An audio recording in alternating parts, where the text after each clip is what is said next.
Hi friends, చూడండి ఈరోజు నేను వంకాయ అలచంతకాయ కూర చేస్తున్నాను. చూడండి దీనికి కావలసిన ఐటమ్స్: అలచంతకాయలు ఇలా చిదుముకొని ఉంచుకోవాలి, టమాటా, ఆనియన్, పచ్చిమిర్చి. కడాయి పెట్టుకొని దాంట్లోకి ఆయిల్ పోయాలి. ఇప్పుడు ఆయిల్ పోసి అది వేడయ్యాక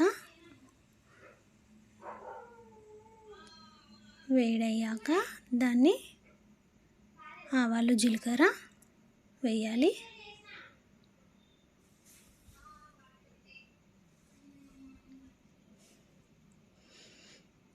ఆవాలు కొంచెము చిటపటలాడుతుంటే ఇప్పుడు పచ్చిమిర్చి, ఆనియన్ వేయాలి.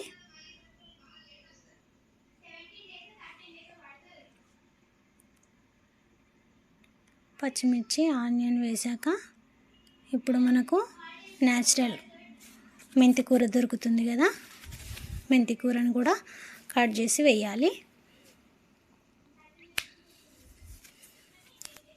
టేస్ట్ బాగుంటుంది. మెంతి కూర వేయడం వల్ల వంకాయ కూరలో చాలా బాగుంటుంది. మీరు కూడా ట్రై చేసి చూడండి. మేమైతే ఇప్పుడు దొరుకుతుంది కదా, చలికాలము, చాలా యూజ్ చేస్తాము మేము మెంతి కూరతోటి. మీరు కూడా వేయండి. చూడండి కట్ చేసి పెట్టాను, అది మెంతి కూర. చూడండి అది కూడా పచ్చి వాసన పోయాక కొంచెం పసుపు వేసుకొని అది కూడా కొంచెం వేడయ్యాక ఇప్పుడు అలచంతకాయలు వేయాలి.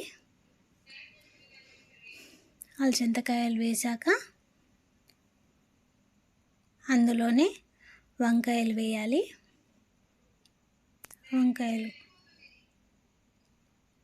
వంకాయలు తొందరగానే మగ్గుతాయి కాబట్టి, అలచంతకాయలు కూడా తొందరగానే మగ్గుతాయి కాబట్టి రెండు కూడా ఒకటేసారి వేయాలి. రెండు కూడా మంచిగా కలుపుకొని, మంచిగా అన్నీ కలిసేలా కలుపుకొని ఒక 5 నిమిషాలు ఇలాగే మంచిగా కలుపుకొని మూత పెట్టుకోవాలి. మూత పెట్టుకొని మంచిగా మగ్గించుకోవాలి.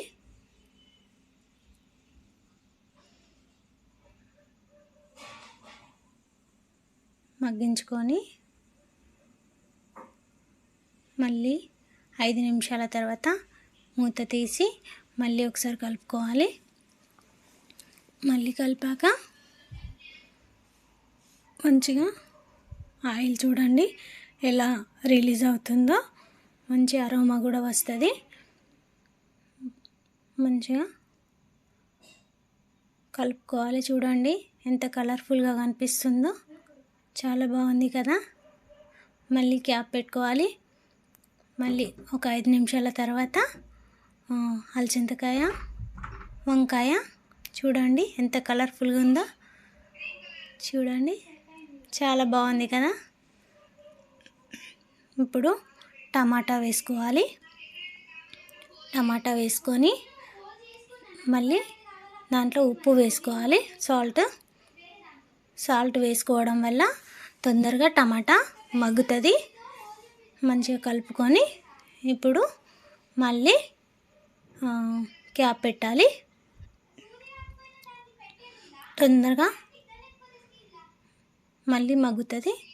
మళ్ళీ క్యాప్ తీసి టమాటా చూడండి ఎలా అయిందో. చూడండి గ్రేవీగా ఎంత బాగుందో. ఇప్పుడు తొందరగా మగ్గిపోయింది కదా టమాటా. మంచిగా కలుపుకొని అది చూడండి ఆయిల్ కూడా పైకి వస్తుంది కదా. ఆయిల్ కూడా పైకి వచ్చి ఇప్పుడు కారము, ధనియాల పొడి వేసుకోవాలి.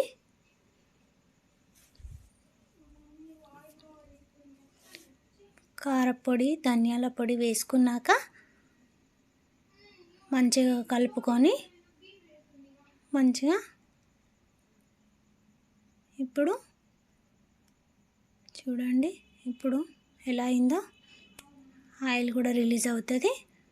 కాసేపటి తర్వాత క్యాప్ పెట్టుకోవాలి. ఇప్పుడు కలుపుకొని ఒక 5 నిమిషాల తర్వాత